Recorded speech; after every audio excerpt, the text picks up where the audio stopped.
Halo, Assalamualaikum warahmatullahi wabarakatuh. Welcome back my channel. Nah, di sini izin perkenalkan diri ya.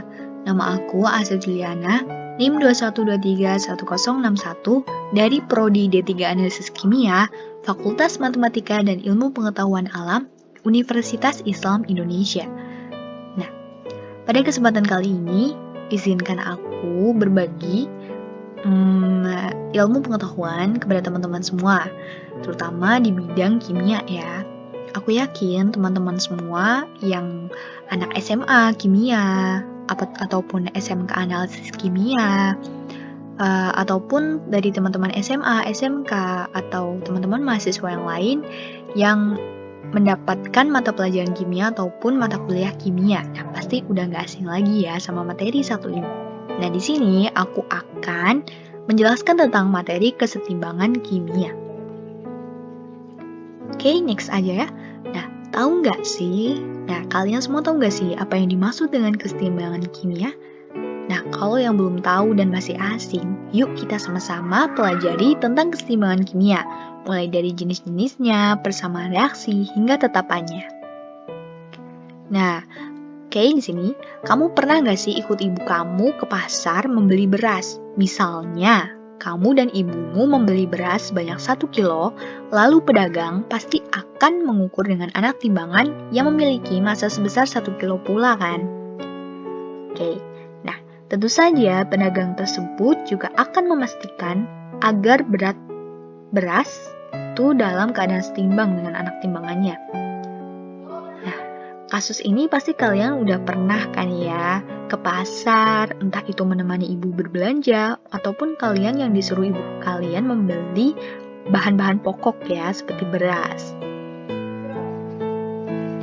Nah, ternyata kasus tadi merupakan salah satu contoh dari kesetimbangan kimia. Nah, semua benda yang diam dan tidak bergerak dapat dikatakan selalu ada di dalam keadaan setimbang. Jadi, setiap benda yang diam dan tidak bergerak itu dapat dikatakan selalu ada dalam keadaan setimbang. Nah, kesetimbangan kimia sendiri itu apa sih? Jadi, kesetimbangan kimia adalah keadaan saat kedua reaktan dan produk hadir dalam konsentrasi yang tidak memiliki kecenderungan lebih lanjut untuk berubah seiring berjalannya dengan waktu. Nah, jadi keadaannya setimbang antara reaktan dan produknya. Nah, konsentrasinya pun tetap ya tidak berubah seiring dengan berjalannya waktu. Oke, di sini ada ciri-ciri kesetimbangan kimia. Yang pertama, hanya terjadi dalam waktu tertutup. Nah, pada suhu dan tekanan tetap. Jadi, hanya dapat terjadi dalam wadah yang tertutup, suhu dan tekanannya pun tetap. Nah, reaksinya berlangsung terus-menerus atau dinamis. Nah, dalam dua arah yang berlawanan. Laju reaksi maju reaktan ke kanan sama dengan laju reaksi balik produk ke kiri. Jadi antara kanan ke kiri maupun kiri ke kanan, laju reaksinya itu sama. Nah, konsentrasi produk dan reaktan tetap.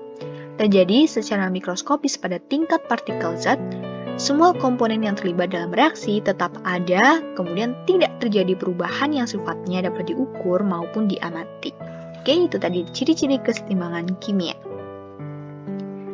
Selanjutnya, ada macam-macam reaksi.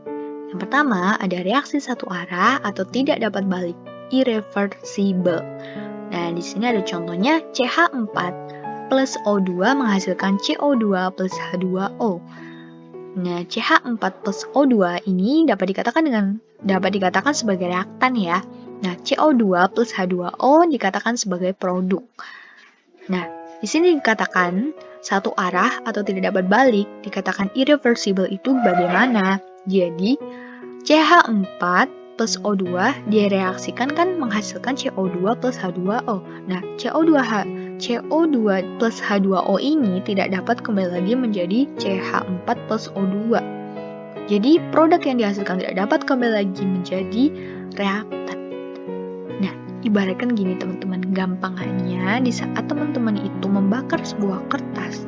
Nah, kertas tersebut itu kan lama-lama kelamaan itu menjadi abu. Nah, abu tadi itu tidak akan bisa berubah kembali menjadi kertas yang utuh kan seperti sebelumnya. Nah, diibaratkan seperti itu ya. Kemudian yang kedua ada reaksi dua arah atau reaksi bolak-balik reversible. Contohnya N2 plus H2 menghasilkan NH3. Nah, NH3 diuraikan kembali itu dapat kembali menjadi N2 plus H2. Seperti itu perbedaannya. Oke, kesetimbangan dinamis ya merupakan reaksi reversibel. Jadi, kesetimbangan dinamis ini dikatakan sebagai reaksi yang bolak-balik ya atau reversibel. Kemudian sifatnya itu dinamis. Terjadi pada ruang tertutup juga, kecepatan reaksi ke arah produk sama dengan kecepatan reaksi ke arah reaktan. Nah, tidak terjadi perubahan makroskopis, jumlah zat-zatnya baik reaktan maupun produk tidak lagi berubah. Dan di sini keadaan setimbang itu dinyatakan dengan A plus B. Di sini ada tanda, di sini ada tanda reaksi bolak-balik ya. Jadi C plus D. Nah, C plus D itu bisa dibalik di sebelah kiri maupun kanan sama ya, karena ini reaksinya bolak-balik ya, sama setimbang. Jenis-jenis kesetimbangan. Yang pertama ada kesetimbangan homogen. Nah, apa sih itu kesetimbangan homogen? Kesetimbangan yang terjadi pada sistem dengan reaktan dan produk mempunyai fase yang sama. Homogen sama fasenya. Contohnya ada kesetimbangan dalam sistem gas dan gas, dan kesetimbangan dalam sistem larutan. Yang kedua, kesetimbangan heterogen. Kebalikannya dari homogen. Kalau tadi homogen itu fasenya itu sama, heterogen itu kebalikannya, berarti fase yang berbeda. Di sini contohnya ada kesetimbangan dalam sistem pada gas, kesetimbangan dalam sistem pada larutan, kemudian dalam sistem larutan, padat, dan gas. Next. Nah, di sini asas Le-Chatelier. Nah, kalian pasti ada yang udah nggak asing ya dengan asas ini. Mungkin ada juga yang asing. Apa sih itu asas Le-Chatelier ya? Nah, kaitannya itu apa dengan kesetimbangan? Nah, kita pelajari di sini. Nah, jadi judulnya udah ada nih, pergeseran kesetimbangan. Jadi pergeseran kesetimbangan itu berkaitan dengan asas Le-Chatelier tadi. Nah, asas ini menyatakan apabila suatu sistem berada dalam kesetimbangan kemudian diberikan pengaruh aksi atau tindakan dari luar, maka sistem tersebut akan cenderung mempertahankan kesetimbangannya. Ibaratnya itu dikasih aksi tapi dia itu nggak berpengaruh ya. Ya, jadi dia kebal ya, tahan banget ya teman-teman. Dan di sini, jadi apabila suatu dalam keadaan setimbang, ya misalkan dalam suatu hubungan nih, kalian tuh lagi harmonisnya, terus tiba-tiba ada kayak pelakor dateng gitu. Nah, tapi hubungan kalian itu tetap kuat dan kokoh. Nah, diibaratkan dengan ya ini tadi, asli Le-Chatelier itu menyatakan seperti itu ya. Ya, jadi contohnya seperti itu ya. Ibaratnya kebal terhadap segala gangguan dari luar dan keadaan itu tetap seimbang, tetap sama-sama dan saling melengkapi. Maaf ya, bercanda sedikit supaya tidak sepaneng ya, karena ada yang bilang kimia itu sulit kak. Ya, sebenarnya tidak ada yang sulit kalau kita itu mau mempelajarinya ya. Kita mau usaha, kita mau bekerja keras dan belajar dan terus belajar. Kemudian ada, lanjut lagi ya. Kembali ke buku, kembali ke laptop. Nah, faktor-faktor yang mempengaruhi kesetimbangan itu apa sih? Yang pertama itu ada perubahan konsentrasi, yang kedua ada perubahan tekanan dan volume, yang ketiga perubahan suhu, dan keempat pengaruh katalisator. Nah, itu tadi faktor-faktor yang mempengaruhi kesetimbangan kimia. Nah di sini kita masuk ke dalam persamaan reaksi kesetimbangan kimia. Nah, dinyatakan jika suhu tetap gas A berada dalam kondisi setimbang dengan gas B, maka persamaan reaksinya dapat ditulis sebagai berikut. Ini antara gas dan gas ya. Di sini gas A dan gas B. Nah, A kecil, A besar, ini bentuknya gas. Nah, di sini ada tanda bolak-balik lagi, B kecil, B besar, gas. Nah, A kecil, B kecil ini dinyatakan dengan sebagai koefisien. Nah, apabila gas A dalam keadaan setimbang dengan gas B, maka kecepatan pembentukan gas B pasti sama dengan kecepatan pembentukan kembali gas A. Jadi di sini sampai sini kalian udah paham kan? Intinya, kalau ada tanda kayak gini, ini berarti reaksinya bolak-balik ya, setimbang antara kiri dan kanan maupun kanan dan kiri. Dibalik juga sama aja, ya karena memang sama. Di sini juga berpengaruh terhadap kecepatan kan? Di sini dinyatakan kecepatannya itu tetap sama antara kecepatan pembentukan A dan kecepatan pembentukan B itu sama.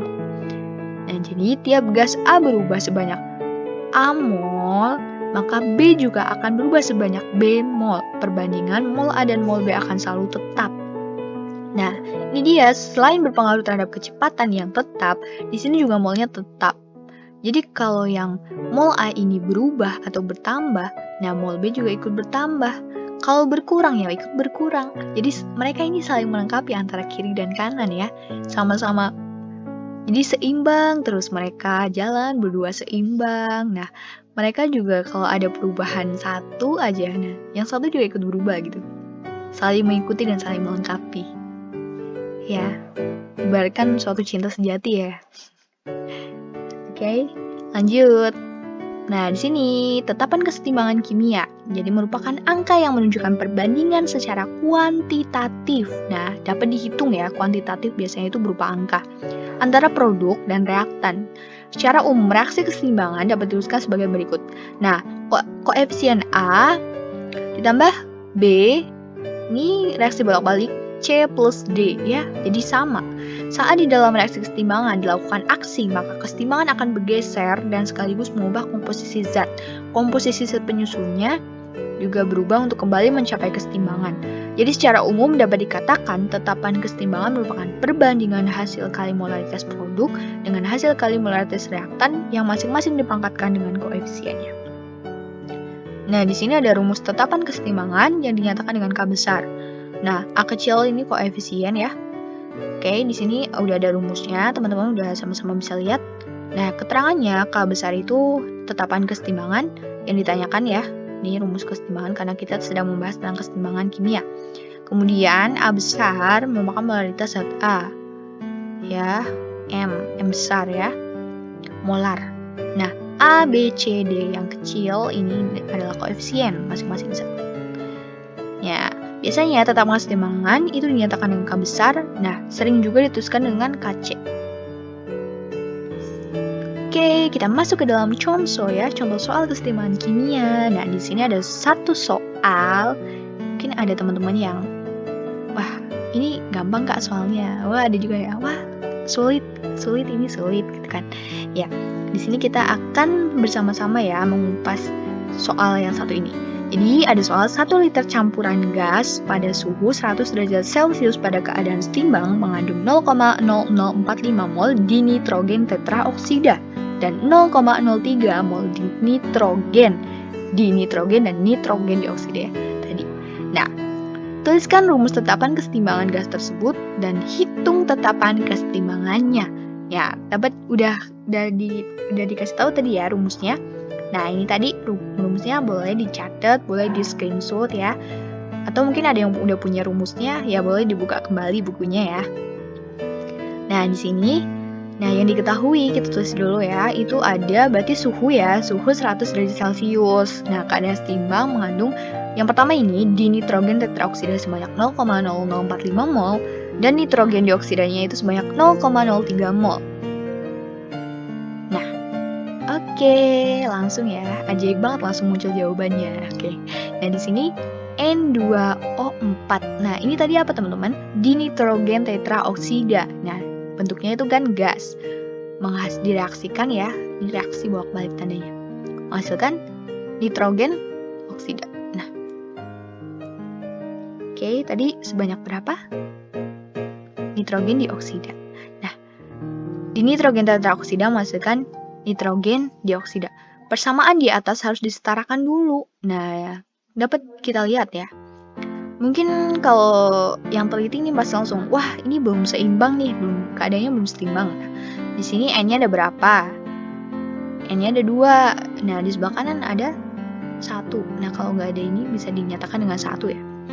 Nah, O-nya ada 4. Di sini di sebelah kanan O-nya ada 2. Nah, berarti belum seimbang kan? Jadi harus disetarakan terlebih dahulu reaksinya teman-teman, jangan langsung dikerjakan. Nah, ini udah disetarakan ya. N2O4 menghasilkan 2NO2. Nah, kita lihat kembali. N2 di sebelah kiri sebanyak 2. Dan N di sebelah kanan, mohon maaf tadi, N di sebelah kiri sebanyak 2. Dan N di sebelah kanan juga udah 2 ya. 2 dikalikan 1. Kemudian O di sebelah kiri sebanyak 4.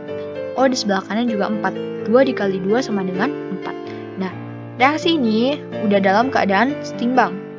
Nah, tetapan kesetimbangan dituliskan sebagai perbandingan molaritas produk nitrogen dioksida. Nah, produknya yang di sebelah kanan, nitrogen dioksida dengan molaritas reaktan dinitrogen tetraoksida. Nih, nitrogen tetraoksida, reaktan yang di sebelah kiri, yang masing-masing dipangkatkan dengan koefisiennya sehingga dapat dituliskan sebagai berikut. Ya, kita masukkan ke rumus. Yang di atas ini adalah produk, yang di bawah itu adalah reaktan. Nitrogen dioksida, koefisiennya yang sudah disetarakan ya, kita lihat reaksi yang sudah disetarakan. Ada 2 ya. Nah, koefisiennya itu menjadi pangkat ya di sini, di rumus ini. Nah, kemudian yang bawah ini dinitrogen tetraoksidanya ini sebanyak, koefisiennya sini nggak ada ya, nggak ada kan. Cuma di sini kalau nggak ada itu dinyatakan dengan 1 ya. Jadi ini koefisiennya 1. Nah, tadi kan udah diketahui tuh molnya ada berapa kan. Nah, mol NO2 itu ada 0,03 mol dan mol N2O4 itu ada 0,0045 mol. Nah, di sini dihitung ya, jangan lupa dipangkatkan nih koefisiennya masing-masing. Nah, menghasilkan 0,2 mol per liter. Nah, jadi dapat dinyatakan tetapan kesetimbangannya itu ketemu nih sebesar 0,2. Jadi K atau KC-nya itu sebesar 0,2. Oke, thank you very much for Oke ya, terima kasih ya atas perhatiannya. Thank you very much for attention ya. Mohon maaf saya bahasanya jadi campur-campur.